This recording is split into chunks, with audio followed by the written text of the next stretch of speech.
Please welcome to the stage Ryan Klassen, Vice Chair of Bell MTS and Western Canada, our presenting sponsor for today's event.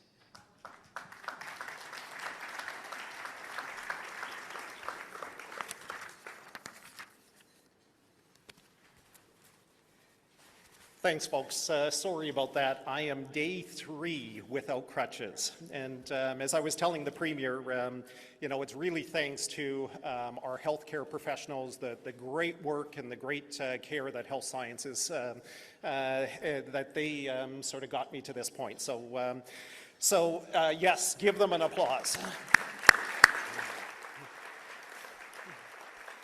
So, good afternoon, Premier Stefanson, distinguished guests and chamber members. It's my pleasure to be with you today, and better yet, in person, to introduce our guest speaker, Premier Heather Stefanson. We've been the longtime sponsor of the State of the Province. I think Lauren had commented that we've been the only sponsor of the State of the Province, and we're really pleased to be back again this year. And so before I begin and share what Bell MTS has been up to over the past 20 months, I do want to recognize the chamber staff, in particular Liz, Lauren, and their entire chamber staff for their tireless efforts.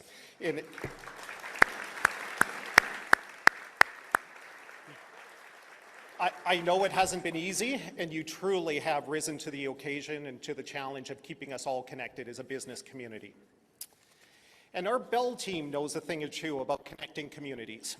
Our business is communications, but our reach goes so far beyond. As we advance how Canadians connect with each other in the world, we are invested in building better communities for today and tomorrow. So I'd ask to please roll a short video. We're investing in that. In her. Oh, really? Yep. Cool. We're investing in this. All of this. We're investing in these folks. Oh, carry on. We're investing in this. We're investing in him. And her. Oh, and him too. For years, we've invested in better, and we're just getting started. Bell for better.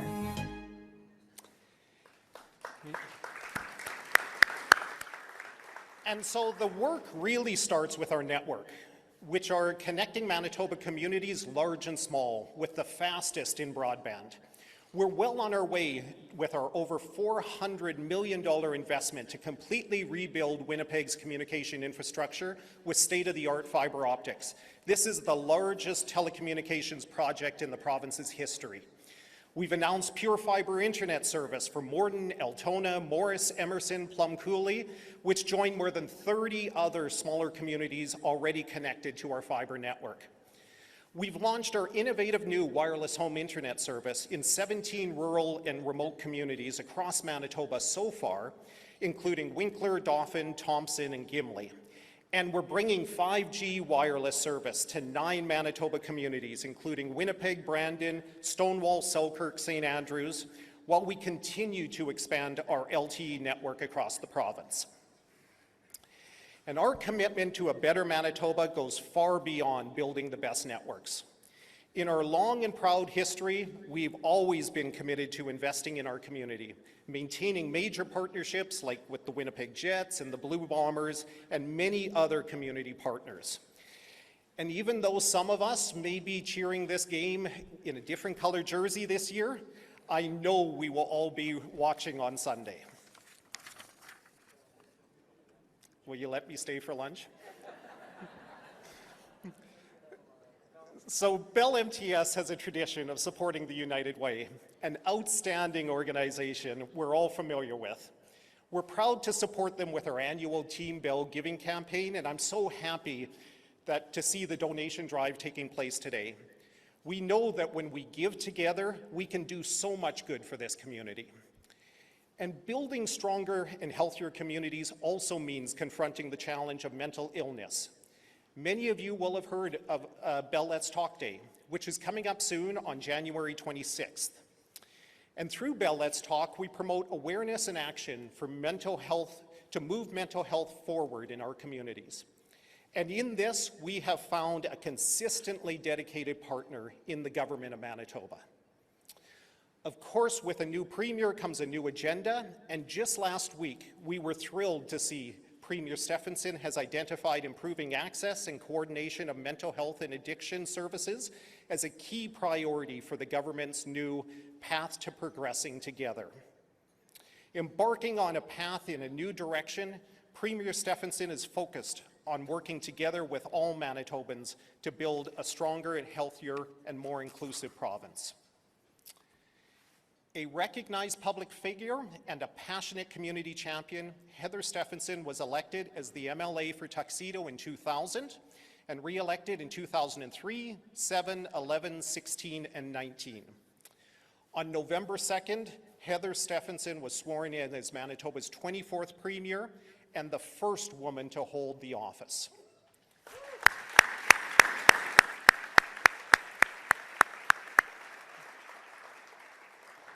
Prior to becoming Premier, she served as Deputy Premier, Minister of Health and Seniors Care, Minister of Families, Minister of Justice, and the Attorney General of Manitoba. Her public service has also included working in the Office of the Prime Minister and the Federal Agriculture Minister. An investment advisor, Premier Stefanson earned her Bachelor's of Arts from the University of Western Ontario before completing her financial education at the Canadian Securities Institute. In 1997, she was awarded her Professional Financial Planning designation and worked as an investment advisor for a number of pioneering Winnipeg firms. She and her husband, Jason, are proud parents of 2 children. So please join me in welcoming to the stage our Premier, the Honourable Heather Stefanson.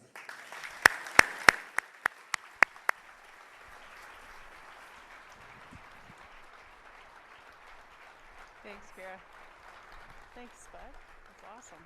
That's great. Let's get organized here.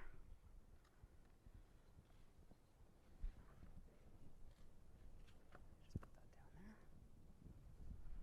Let's get organized here. Thanks, guys. Sorry. Thank you so much, Ryan, for that really nice introduction. And I know when Ryan and I met a couple of weeks ago in my office, he had a cast on at that time. And so, Ryan, it's great to see that you're on the mend and looking great. So I hope you continue in your recovery. Thank you for your opening comments today. I just want to thank Elder Betty for that beautiful opening prayer. How amazing was that? Just amazing. Thank you so much. And just want to also thank Clifford Spence as well for the opening drum ceremony as well. That was amazing as well. So thank you, Clifford, for that. Before I get started, I just want to, this is not a job that you do alone. You have so many people, amazing people around you that help you do this job. And I just want to thank all of my caucus colleagues. Many of you are here today. If you could just stand and be recognized, because this is about all of us working together. And just thank you so much for all of your support over the years. Please stand.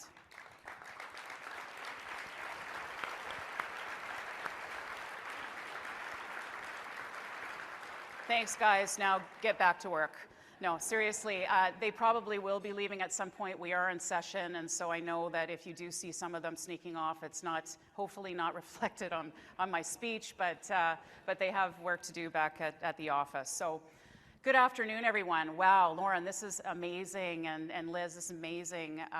So many people here today. I don't think I've been in a room with this many people in a long, long time, other than maybe at a football or a hockey game, but this is absolutely incredible. Thanks, Lauren, to you and the Chamber for putting this on. I know there's a lot of work behind the scenes, so thanks to you and your team, and Liz, thanks so much. So good afternoon, everyone. I'm pleased to be here with you today. My first, I hope, of many opportunities to speak with you as Premier. Thanks to the Winnipeg Chamber of Commerce, the Board of Directors, and again, Lauren Remillard, the Chamber President, for the invitation to speak to today's State of the Province event. The Winnipeg Chamber of Commerce is a strong advocate and resilient voice for the Winnipeg business community, and I commend them on the role they have played to help business navigate through the pandemic. Thank you for your service to our community. Nearly 2 years ago, the first cases of COVID-19 in Manitoba were confirmed. And make no mistake, the pandemic and the life-saving public health measures that had to be implemented have resulted in the most significant economic event in our lifetime. The pandemic is global in nature, and no one country or region was spared from its destruction. We are all working through the pandemic and setting a stage for the recovery. I want to tell you about our vision and plans for a strong economic and social recovery as outlined in the throne speech last week. We are setting a new direction with an ambitious agenda. I'm committed to working with my fellow Manitobans to heal the wounds of the past and move forward with a plan to incent investment, foster job creation, improve education and training opportunities, all to facilitate economic growth, drive innovation, and get our economy fully on track. We are committed to reconciliation. Our existing commitments are just a start, as we must now move to action. Advancing reconciliation with Indigenous Manitobans and forging a new relationship based on respect, cooperation, and partnership is fundamental to our economic future here in Manitoba. We will listen and learn from Indigenous neighbors, First Nations leaders, elders, knowledge keepers, families, and community members, as demonstrated by my meetings with Grand Chiefs and the addition of the land acknowledgement in our Manitoba legislature. But advancing reconciliation means more than just listening. It's about speaking the truth. It's about empowerment and action. It's about reducing barriers to success. It's about all Manitobans having the opportunity to fulfill their potential, and it's about creating real economic opportunities for Indigenous people in Manitoba. We have only just started, and I look forward to furthering this discussion. It is vitally important we come together to achieve reconciliation. Without true reconciliation, we cannot achieve inclusive economic recovery for all Manitobans. To beat the virus, valuable healthcare resources were redirected by provinces across the country to care for individuals with COVID. The impact on our healthcare system is evident. Surgical and diagnostic backlogs grew.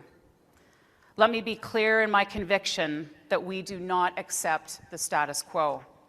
This is why my government is taking direct action to address the collateral impacts of the COVID pandemic on our healthcare system. We already committed $50 million to address the backlogs this year. But to ensure that we deliver on our commitment, we are establishing a task force that will include doctors, nurses, and other professionals to set a path for clearing surgical and diagnostic backlogs and to enhance our ICU capacity. We also know that we have a nursing shortage. We have set a goal for ourselves to add 400 additional nursing seats in our post-secondary institutions, and the practical nursing program in Thompson is set to train 20 students. We want to keep these nurses right here in Manitoba. Every graduate from these programs will receive a job offer right here in Manitoba.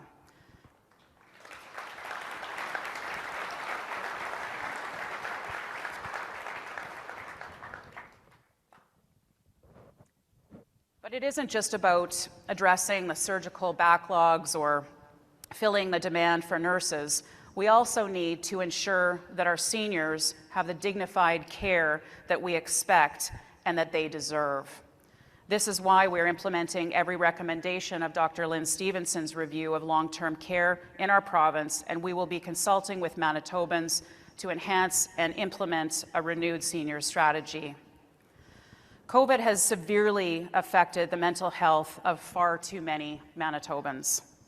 Family violence and addictions have escalated during the pandemic due to unprecedented pressures. This pandemic has been a call to action to help our most marginalized neighbors, and we are taking action now. 2 weeks ago, we had announced a new low-barrier emergency shelter to support Winnipeggers experiencing homelessness this winter. There is more to do, including improving access to mental health and addiction supports and developing a homelessness strategy to ensure that the most vulnerable have access to safe and stable housing.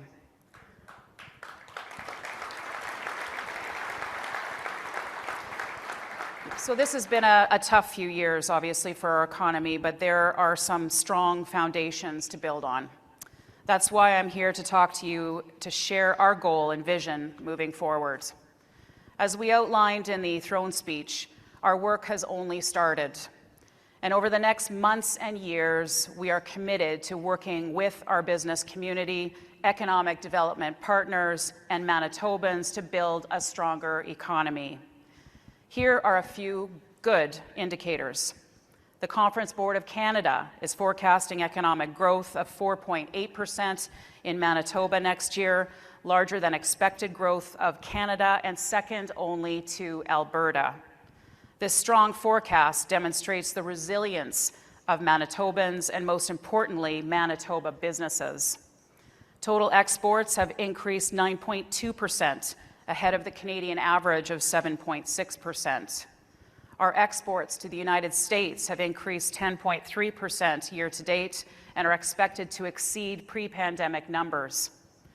In November, we celebrated the grand opening of Roquette's $600 million protein processing facility in Portage la Prairie, the largest of its kind in the world. Maple Leaf Foods' recent expansion will strengthen Manitoba's position as a food processing leader by supporting innovation and creating both training opportunities and job creation. And we are seeing growth in digital technology. The Neo Financial Technologies, Inc., establishing its second headquarters in Manitoba, and Traction on Demand recently opening its newest regional office in Winnipeg. These two businesses will create over 400 new jobs in Winnipeg in the next 18 months. And while COVID brought the tourism industry to a standstill around the world, as our communities reopen, the Manitoba tourism strategy will be the new roadmap for the future of industry. We are committed to implementing this strategy.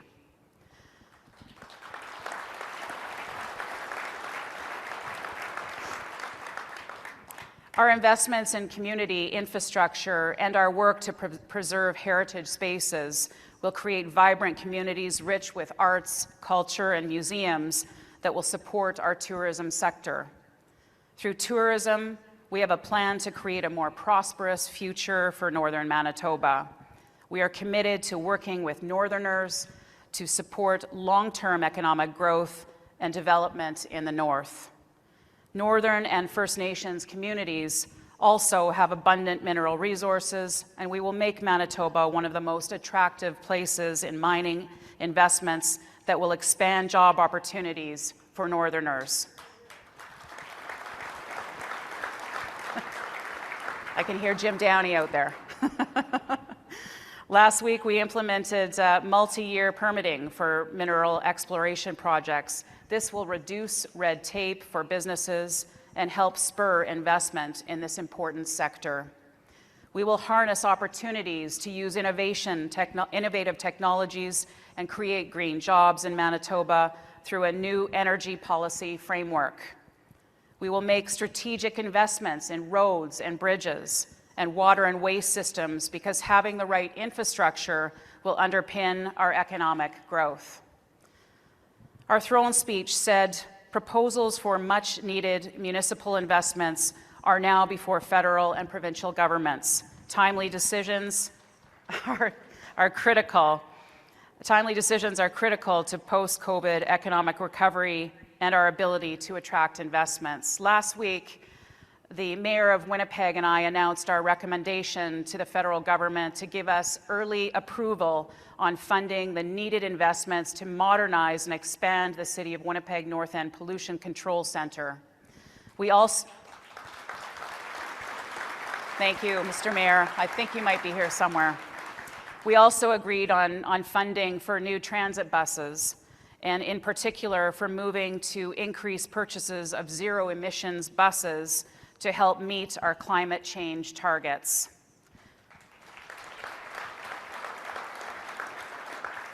These key investments in infrastructure will enable more private investment and are key to supporting our strong agricultural and food production sectors through our Manitoba Protein Advantage strategy.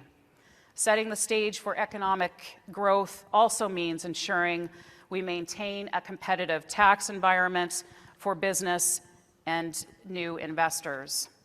To support our next generation of business leaders and reduce barriers to success faced by many aspiring entrepreneurs, we are partnering with Futurepreneur Canada to help entrepreneurs launch and sustain successful businesses. We want to spur Manitoba's entrepreneurial spirit by promoting policies that support startup and small business growth and get new products to market. We know access to capital is a major concern for all businesses. That's why we will be proceeding with a venture capital framework to improve access to capital for Manitoba businesses and to help emerging companies and startups that have potential for long-term growth and creating jobs right here in Manitoba.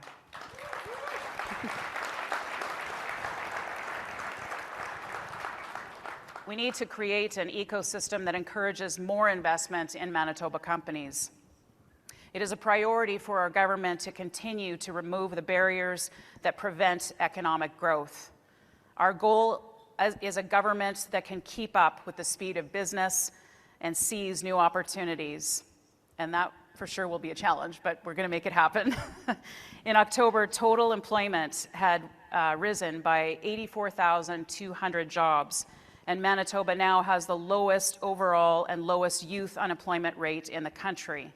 But it is clear we have a labor shortage, and it imperils our progress. Our low unemployment numbers are a double-edged sword. We are proud to see so many Manitobans in the workforce, but we hear from you, our business leaders, that it is challenging to find the talent you need to grow your business or to reopen to your pre-COVID pandemic levels. To help fill the skill shortage, we will invest more in the skills-based economy and work with business to deliver demand-led skills training that will address labor market needs in areas such as hospitality, trucking, manufacturing, and nursing. We have a $50 million commitment for training current and future workers of Manitoba through multiple programs, including the Canada-Manitoba Job Grant, Retrain Manitoba, and the Skills Development Program. Investing more in skills development fuels innovation and resilience. A skilled workforce is an adaptable and productive workforce necessary for us to be more competitive at home and across the globe. Ensuring Manitobans have the skills they need to succeed in their careers starts in childhood. That is why we will proceed with reforms to improve our K-12 education system and to better prepare students for academic and labor market success. We are working closely with post-secondary institutions and employers so Manitobans gain the skills to build their careers. Our skills, talent, and knowledge strategy outlines our commitments and actions to align our post-secondary system with labor market needs. Our businesses have told us it's difficult to attract talent amid a national labor shortage aggravated by the pandemic. To help address this challenge, we support the federal government's plans to increase immigration numbers and shorten approval times, both of which came to a standstill during the pandemic. We need to grow immigration in Manitoba. Manitoba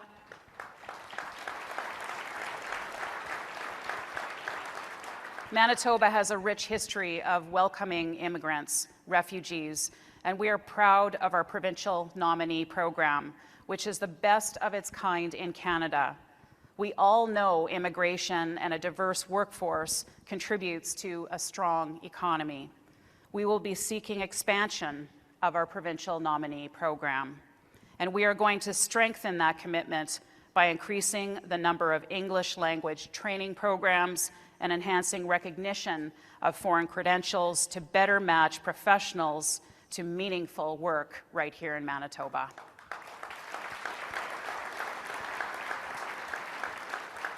Our internationally educated nursing initiative has shown early success, and we are committed to helping more internationally educated nurses to move into the healthcare field and help fill skill shortages across Manitoba.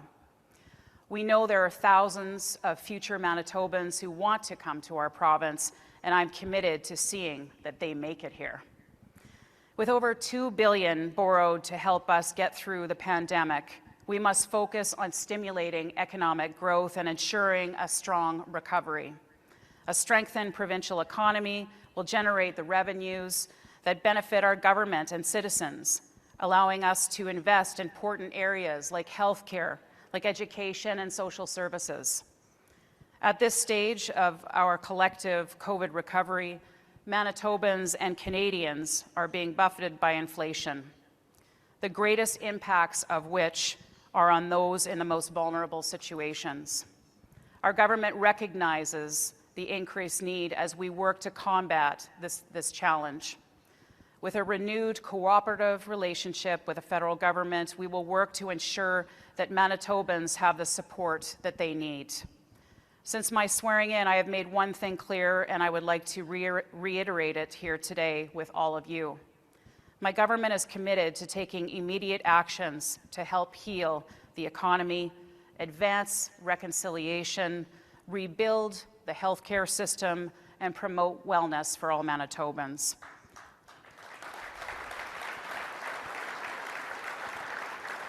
In the months and years ahead, we are committed to listening to Manitobans from all backgrounds and perspectives on how to move Manitoba forward.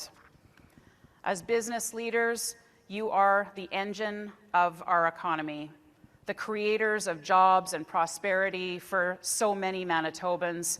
We have much to learn from your resilience and adaptability over the past 21 months as we carve our path forward. Thank you so much to all of you who are here today, who are making and helping our economy grow here in Manitoba. We have so much that we can do. We just need to do it together, and we're committed to that. Thank you very much.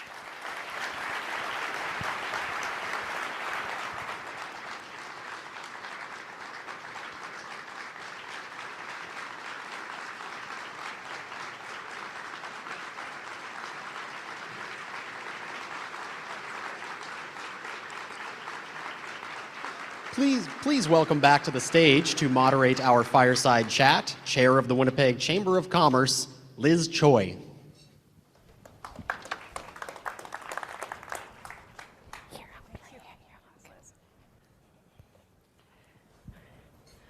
All right, we have 12 minutes. It's going to go by really fast. Yes.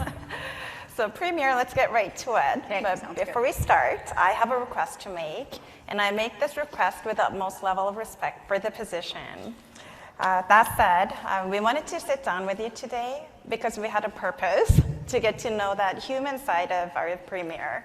So I'm wondering if it would be okay for me to address you by your first name for the next 11 and a half minutes. Absolutely. Thank you, problem. Heather. So are we ready? So you've been in politics for a long time. So you've been an MLA since 2000, and you also worked in political offices prior to that, including for Prime Minister Mulroney. So we are curious, what got into that young Heather's mind and then pursued politics? And what advice do you have for the young people here who might be thinking about it? Well, first of all, to all the young people here, and I want to hear from all of you right now. Where are you? You're in the back there somewhere? Way to go, guys. You know what? Politics is, I've had great experience and learned so much. And every day in this job is absolutely incredible. I didn't necessarily aspire to do this, but I did, sort of learn the importance of giving back to community from both my mother and father.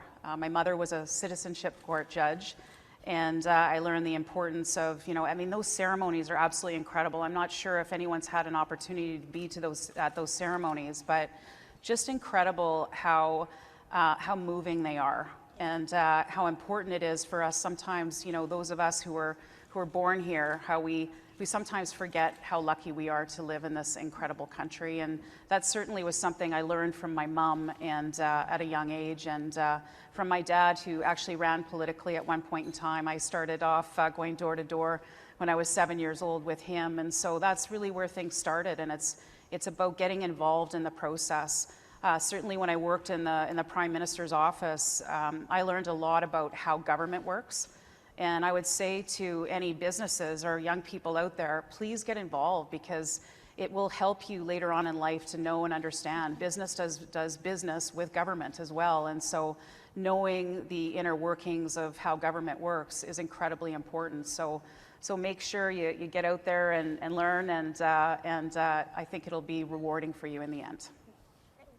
Well, I've been through a citizenship ceremony. I actually am a recipient of the PMP benefits, and then later became a citizen. So I can attest to that experience personally. So I don't know if you remember, but we've met. Yes. While you're campaigning, I followed both candidates' campaigns closely, and it's always I'm curious with elected officials and what drives that motive, but not only that, just what they're really like as a person. So I think I walked up to you and said, I just wanted to find a place of relatability and wanted to get to know you as a person, and we had a great chat. So when we chatted, you also mentioned that you had thought about running for leadership earlier in your life, and then decided to put it off because you wanted to prioritize your family. And then now here you are, you hold the highest office in Manitoba. So why did you always want to run for leadership, and what does leadership mean to you? How would you define that?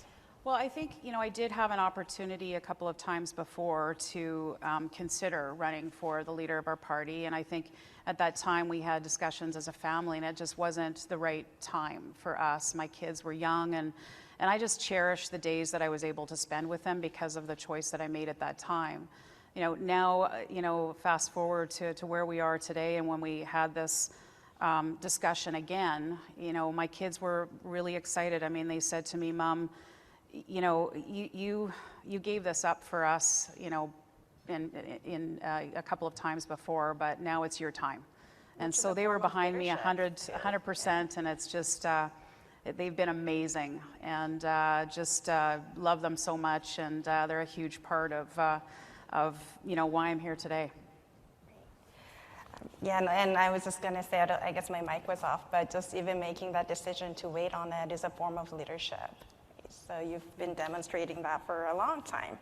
So Heather, I'm going to make most out of this 12 minutes of Heather. So you're our 24th premier, which is a big deal, which means we had 23 premiers before you. And it's been mentioned before too, a couple times, but the fact that you were our first woman premier.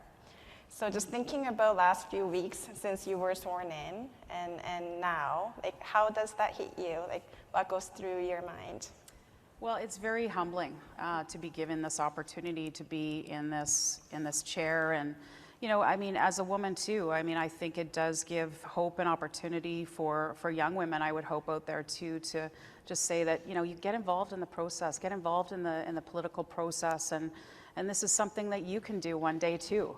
But I'm just really humbled and honored to be given this opportunity and to be before you today. I hope there will be many more, and that we won't even have to address the first of so many to come. We had a side chat at the table, so I just mention that.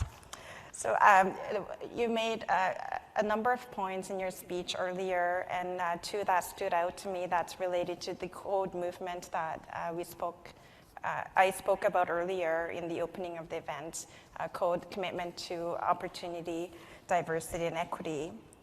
And I really appreciated the point that you made in your speech that you're approaching truth and reconciliation.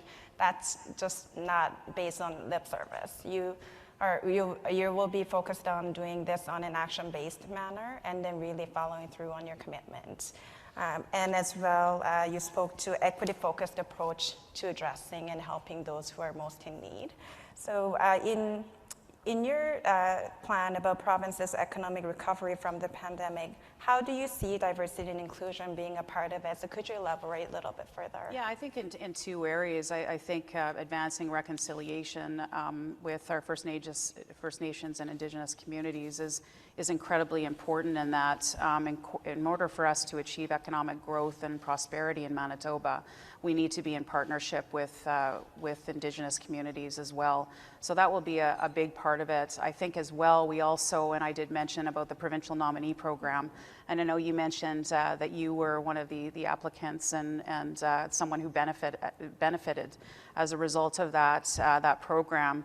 I think what we're hearing out there right now is that program probably needs to be revamped and it needs some tweaking to make it even better than it already is. And so those are certainly two commitments that we will make in Manitoba. Great, and that naturally will make Manitoba more diverse by having those programs open. So as a Manitoban, I'm curious, how do you define your own success as Premier, and what does that future look like that you want to take the rest of us towards? Well, I think we need to ensure that we have the hope and opportunity for future generations to want to stay in Manitoba. I want to ensure that we have a Manitoba that is, attracting businesses here, that we're on the world stage, that we're, Winnipeg's a great place to be, Manitoba's a great place to visit and to call home. And so I think we need to start and send that message out there that we have a great province here. We just have to get out and tell our story more. And so I'm really looking forward to doing that with the support of everybody in this room, I hope, all 1,200 of you. We all have to do this together. This is a great place. We've chosen Manitoba as home. And why have we done that? Because it's a great place to be. And so I think we go out and tell this incredible story to people around the world and start to put Manitoba on the map, and we already are. But let's continue to do that, and I think we'll have a great province ahead of us with attracting, new businesses here, attracting people who will be proud to call Manitoba home, as we are.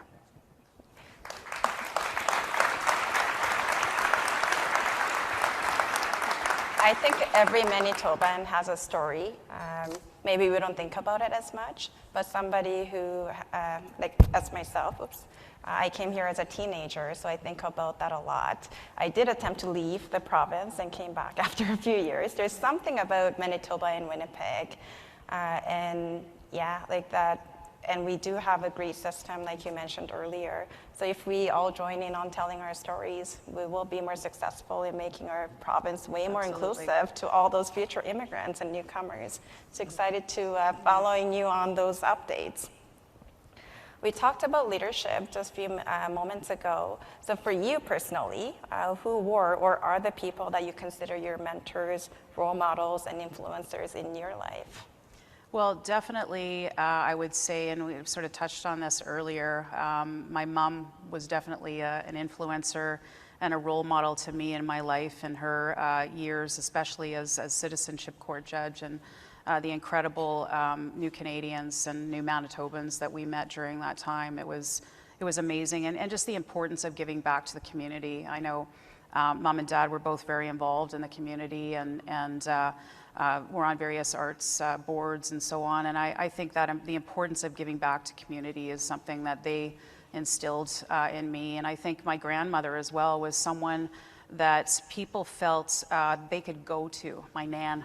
And some of you may know her here today and may have talked to her in the past, but she used to be someone that would just listen to people, and the knowledge that she would gain from that was incredible. And so it's something that I've learned from her, the importance of listening, taking a collaborative approach to things. And I think leadership is about also recognizing that, we're human.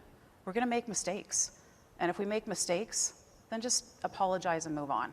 You know, I think that that's what, you know, we're not always going to get things right, but recognizing that, you know, when we don't get things right and moving forward. So I think that's an important part of it. I don't know how you would do it because you're not exactly in a position where people are very forgiving of you. So that's my next question was, what was the best piece of advice you received? And you might have touched on that, but is there something else that come to your mind in terms of best advice that still shapes you as a person, as a leader, or a premier? You know, my mom always said to be humble and kind. And, you know, that will help you get through life. I think there might be a country song that's always be humble and kind, but I don't think that's what she had in mind. But I just think really, you know, it's been such a challenging time, I think, especially during COVID for everybody. And I think we just have to recognize that we're all neighbors and friends and part of a big family that we call Manitoba. And I think just remembering that and being kind to others is incredibly important. Now, just we're perfect for timing, actually. So just then taking off that premier hat, just as Heather, mom, wife, like what do Friday nights look like? Do you even have Friday nights anymore? But let's go back to before the election. How do you recharge? You know, we sometimes get together with neighbors and friends and community, but and sometimes we have events on the weekend. But I think during the week when, you know, I come home and my two dogs, we have a glass front door, and my two dogs are sort of sitting there waiting for me to get home. And, you know, you just remember on the weekends that, you know, you got to spend a little bit more time with them on the weekend than maybe during the week. And so we love to take our dogs for a walk.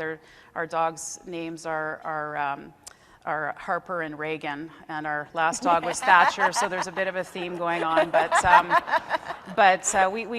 we love our dogs. It's family time, really, is what it is too, and maybe having a little bit of fun with some neighbors and friends as well. It's important to get out there and have a little bit of fun because, you know, this job can be very serious. Politics is very serious, and sometimes a lonely game, and it's good to get together and have fun with friends and family. And the dogs. As a dog lover myself, I can totally relate. And Heather, last question, perhaps the toughest. Your prediction for the Winnipeg Blue Bombers in the Western Final. Go Blue! Go Blue, that is. Okay, I do want to say just quickly to that, though, I'm really excited to be going to the game on Sunday with my son. And I think that it's going to be so great. Bob Irving, I think, is being honored there, and just such a great thing. You know, our Bombers have done so well, and I know when Kelvin Gertson was premier for the 2 months, he used to brag about being, you know, that there was never a loss for the Blue Bombers while he was ever premier. So I'm not letting him get away with that. We're going to continue that streak and for Manitoba. So really excited. Go Blue! Well, that's all the time we have today. I wish we had more time, but thank you, Premier, for taking part in this fireside chat, a new and refreshing and groundbreaking. I think this is our very first time doing this, and we hope to be able to do this again in the future. Thank you, Liz. Please join me in a round of applause.